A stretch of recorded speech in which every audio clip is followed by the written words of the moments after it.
Ukraine's diplomatic cats are on the prowl in Washington, friends, and they're not just after a saucer of milk. They're scratching at the door of Trump's transition team, hoping to lap up some military aid before the big man takes his seat in the Oval Office litterbox come January 20th, 2025. Leading this feline delegation is Andriy Yermak, Ukraine's chief of staff and the self-proclaimed Green Cardinal.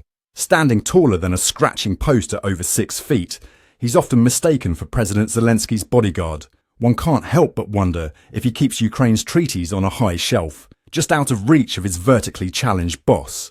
Yermak, with all the urgency of a cat with its tail on fire, recently mewed, "We need sustained support to defend our sovereignty. Every moment counts."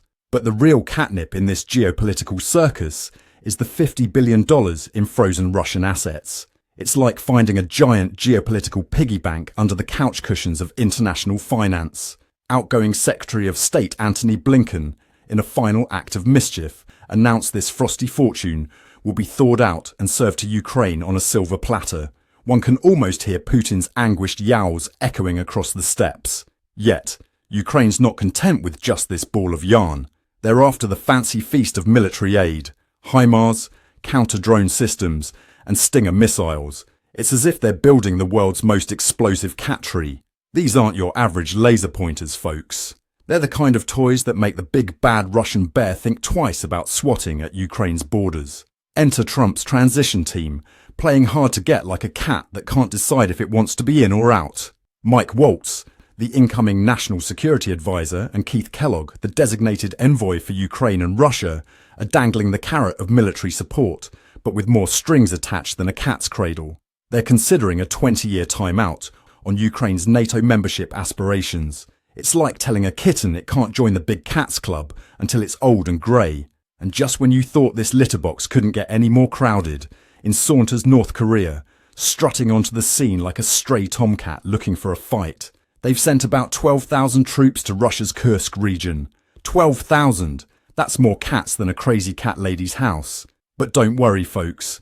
Word is they're about as effective as a declawed kitten in a dogfight. One has to wonder, did Kim Jong-un get lost on his way to the local fish market? Meanwhile, Trump is promising to solve this whole mess in one day, because international conflicts are just like his reality shows, right? Just point at someone and say, "You're fired," and poof, world peace achieved. If only untangling this geopolitical hairball were as easy as combing a Persian cat. The Ukrainian delegation continues their diplomatic tap dance in Washington, trying to secure promises faster than a cat can lick its paws. They're probably feeling like they're in a high-stakes game of poker, where the chips are tanks and the pot is their country's future. It's enough to make even the coolest cats sweat under their fur. Let's not forget the broader implications, my feline friends. This isn't just about Ukraine or Russia or even North Korea. This is about the future of global stability, the balance of power, and whether we'll all be speaking Russian or Korean in a few years. It's like the world's superpowers are playing a game of risk, but with real countries and consequences. As for Putin, he's probably sitting in the Kremlin, stroking his metaphorical white cat, and wondering how he can turn this litterbox of a situation to his advantage. One thing's for sure, this geopolitical game of cat and mouse is far from over. So, my curious kittens, keep your claws sharp and your ears perked. This tale of international intrigue is bound to have more twist than a cat chasing its own tail. And remember, if you've enjoyed this feline foray into world affairs, be sure to hit that like button faster than a cat pouncing on a mouse. After all, your support keeps this old tomcat's milk bowl full. Stay tuned for our next update.